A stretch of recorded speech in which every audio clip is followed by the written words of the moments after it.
Hello everyone, and welcome to my Young and the Restless official 24 channel. I hope everyone is having a wonderful day. Before we begin, please hit the subscribe button and give this video a thumbs up. The storm clouds had been gathering over Genoa City for weeks, thick with suspicion, betrayal, and old rivalries threatening to reignite into full-blown war. At the heart of it all stood Cain Ashby and Billy Abbott, two men with murky motives, personal demons, and a plan so dangerous, even they underestimated how deep they'd gone. But what Cain and Billy hadn't accounted for was that their enemies Jack Abbott and Victor Newman were watching, waiting, and one step ahead. It all began when whispers started circulating around Newman Enterprises and Jabbo. A string of peculiar financial inconsistencies popped up in both corporations: offshore transfers, shell accounts, and odd trades through a third-party consultancy firm called Outsmarts Global. On the surface, it appeared like typical corporate maneuvering. But Victor, ever the hawk-eyed patriarch, had a feeling something was rotten. He didn't rise to power by ignoring his instincts. And when Jack's internal audit team noticed similar red flags in Jabbo's R&D budget, the two old rivals, for once, found themselves aligning on the same side. Jack, pacing inside his sleek Abbott mansion, picked up his phone late one evening and dialed Victor. "You're not going to like this, but we need to talk," Jack said grimly. "You better not be wasting my time, Jack," Victor replied, irritation in his tone. "I think Cain and your son-in-law are running something off the books. Something big. I've traced 3 transactions through a dummy account. Twice it bounced through one of your subsidiaries, and once through Jabbo's green tech division." Victor's silence was unnerving. But then he said, "Meet me at the ranch. Now." When Jack arrived, Nikki was already aware something was off. She greeted Jack with her usual cool courtesy, then disappeared, letting the two titans of Genoa City hash out their concerns. Over whiskey, Jack and Victor began laying out their findings.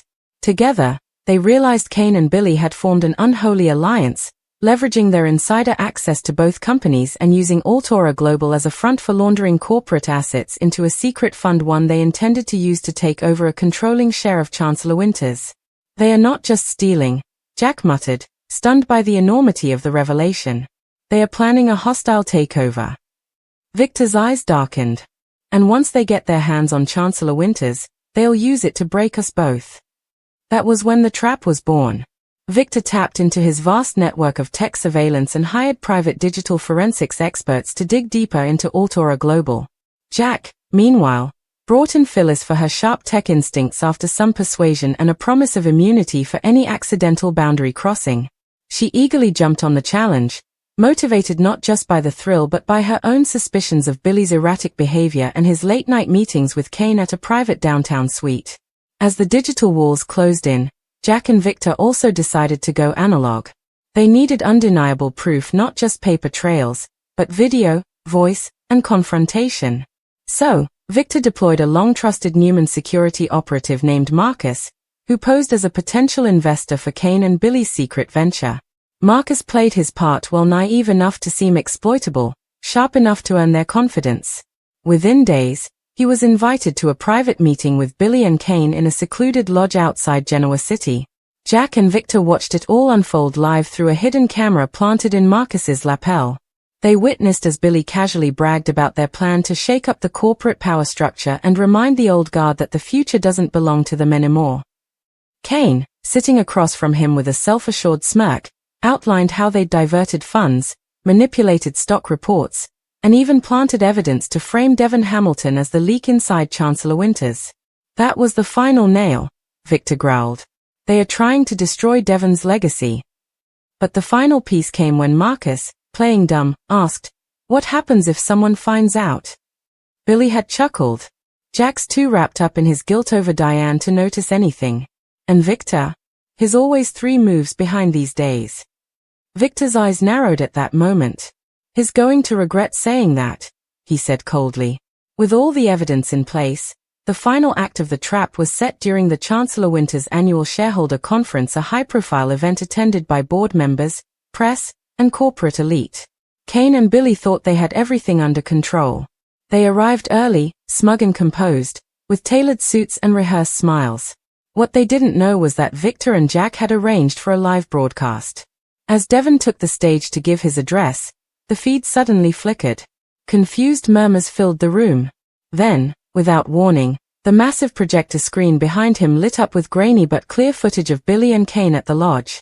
The crowd gasped as Billy's voice rang out over the speakers. Diverted the funds from Jabo's Green Energy Initiative and split them into our account. No one's even looking. And then Kane. Once we own 51% of Chancellor Winters, the rest of them can rot. Lily, Devon, they'll be too blindsided to fight back. Gasps turned into stunned silence. Devon's expression crumbled. Lily, seated beside him, covered her mouth in disbelief. Jill, watching from the first row, stood up in horror. Then came Victor's deep, authoritative voice over the mic. Ladies and gentlemen, I think we all deserve the truth. Victor and Jack stepped out onto the stage like generals walking into battle. The room erupted. Photographers snapped away, reporters jostled for better angles, and Billy's face turned ghostly white. Kane, ever the strategist, tried to stand and speak, but Victor raised a hand. Sit down, Kane, Victor ordered. You've said more than enough already. Jack turned to the crowd. For those of you wondering how deep this goes, these two have been siphoning off corporate funds from Newman and Jabo to launch an illegal takeover of Chancellor Winters. They also framed Devon Hamilton to cover their tracks. The fallout was instant. Security approached Kane and Billy, but it was Jill who stopped them. No, she said firmly. Let me. She walked over to her son and Kane, looked them dead in the eye, and slapped Billy across the face. The sound echoed across the silent auditorium. You disgust me, she hissed, eyes full of betrayal. I trusted you to carry on the family legacy, not bury it. Kane didn't flinch. He stared at Victor instead. You think you've won? This game isn't over. Victor leaned in with a cold smile. You never understood the game, Kane. That's why you lost. Both men were escorted out of the building under intense scrutiny. The press hounded them. The SEC launched an immediate investigation, and Chancellor Winters announced a full audit with outside regulators. Billy resigned from all board positions. Kane's assets were frozen pending fraud charges. In the aftermath, Genoa City was rattled. Lily struggled with the revelation that Kane, the father of her children, had once again betrayed everything she stood for. Jill, heartbroken but composed, took temporary control of Billy's shares and vowed to restore the company's credibility. Devon, cleared of all wrongdoing, gave an impassioned speech on resilience and rebuilding trust. Victor and Jack, standing side by side on the rooftop of society that evening, clinked glasses.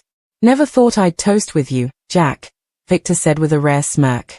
Desperate times, Jack replied. And frankly, I enjoyed it. They looked out over the city, its lights glowing, its secrets exposed for now. But in Genoa City, peace never lasted long. And somewhere in the shadows, even as Kane and Billy faced ruin, other forces were watching, waiting, planning their next move. Because in this town, redemption and revenge were two sides of the same coin, and that coin was still spinning. In the wake of the explosive exposure, Genoa City was on fire, not with flames, but with outrage, scandal, and the scent of corporate blood in the air. Kane Ashby and Billy Abbott's carefully constructed plan had unraveled in front of the city's most powerful elite, and their reputations were eviscerated in seconds. But what followed, the consequences, the betrayals, the unexpected twists, would prove that the real battle had only just begun. The next morning, the news broke across every major outlet. Billy Abbott and Kane Ashby exposed in multimillion-dollar fraud scheme screamed the headlines. Newman Enterprises and Jabo stock stabilized only because Victor and Jack immediately issued public statements reassuring shareholders that corrective measures were underway. Chancellor Winters, though bruised, found an unlikely hero in Devon, who used the moment to rally employees and declare a zero-tolerance stance on corruption. Meanwhile, Billy retreated into silence. He shut himself off in a remote family property owned by Jill, where security guards were stationed at her request to keep the press and angry shareholders away. Kane, however, was far less discreet. He met with a high-profile attorney, denying everything and calling the footage a doctored fabrication orchestrated by Victor and Jack to destroy his business future. But few were buying that story. Back at Newman Enterprises, Victoria barged into her father's office, slamming the door behind her. You really had Billy destroyed publicly. That was cold, even for you, she said, anger flaring in her voice. Victor looked up calmly. Billy destroyed himself. I just gave the world a clear view of the wreckage. You humiliated him, she said. He's the father of my children. He would have taken your children's future and set it on fire. You think I should have stood by while he stabbed you and our legacy in the back? Victoria faltered. As much as she hated Victor's ruthlessness, a part of her knew he was right. Billy had become increasingly erratic, risk-taking, deceptive, unhinged. She sighed, her anger cooling into resignation. I'm done protecting him, she said finally. But I'm not done making sure our family doesn't fall apart again. At Jabbo, Jack had a far different problem. Kyle burst into Jack's office, slamming a folder on the desk. You knew Billy was up to something, and you didn't tell me. Jack stood, trying to keep his tone calm. It wasn't safe to tell anyone, Kyle. I was protecting the company. You were protecting your plan. And leaving me out? That's the part one can't forgive. Jack's face tensed. You're my son. You think this was easy for me? I had to choose between family and duty. You always do, Kyle snapped. And it's never me. The words stung more than Jack expected. Kyle stormed out, and Jack sat back in his chair, exhausted. He'd won a corporate battle, but it came at the cost of something far more personal. Meanwhile, in a sleek downtown law office, Kane met with his attorney, Veronica Webb, a cold, calculated legal mind with a reputation for defending impossible cases. She reviewed the video again, this time with slow-motion analysis. There are inconsistencies in the audio layers, she said.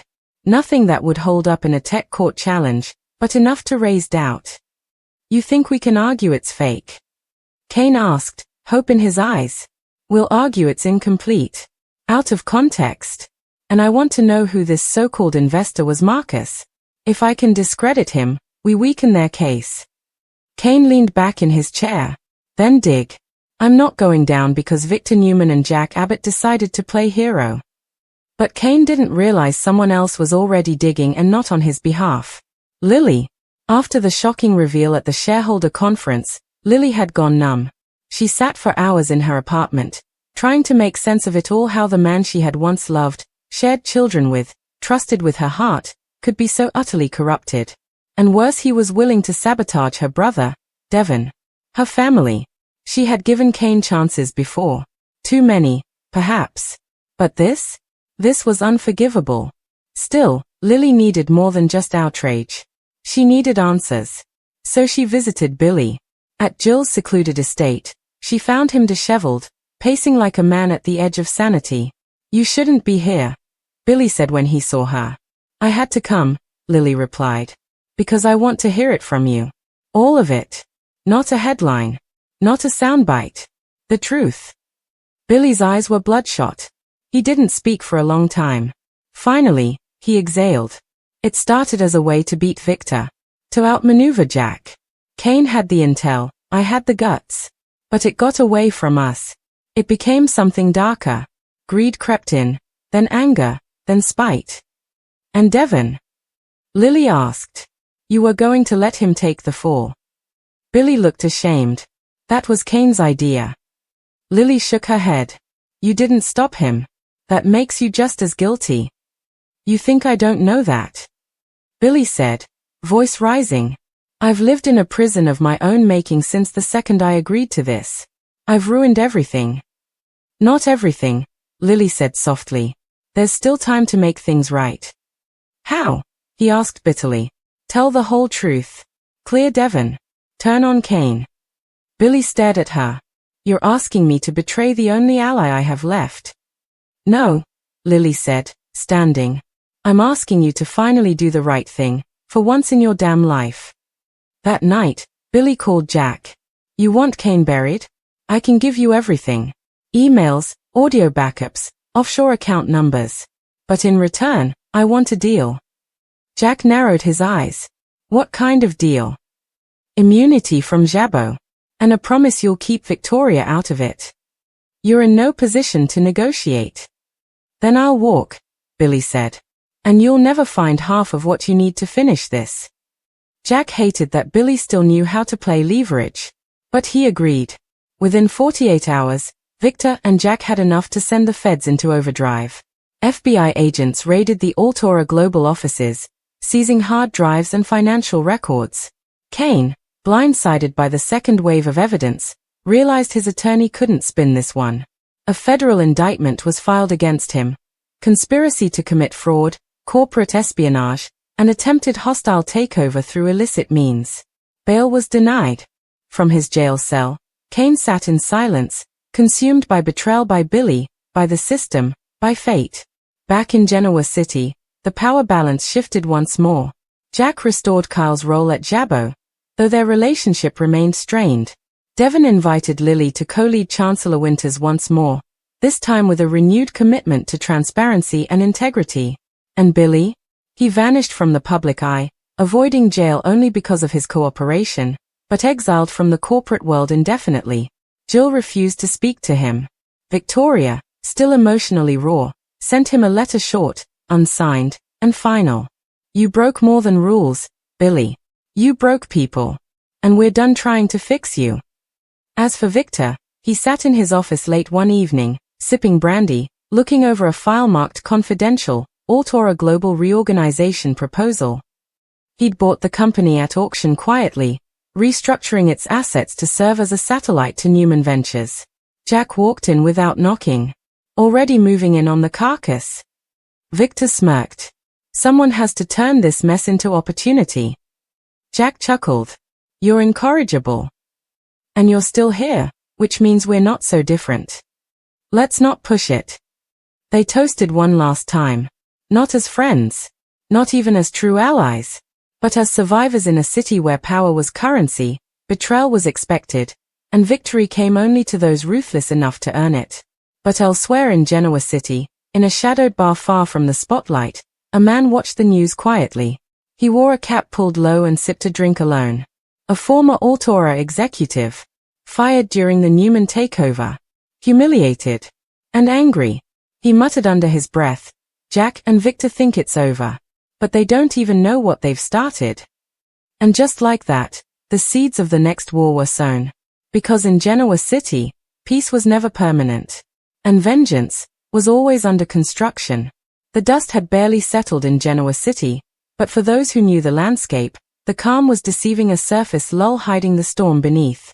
Kane Ashby remained behind bars awaiting trial, his high-powered legal team filing desperate motions to suppress evidence, delay proceedings, and spin a narrative of corporate rivalry gone too far.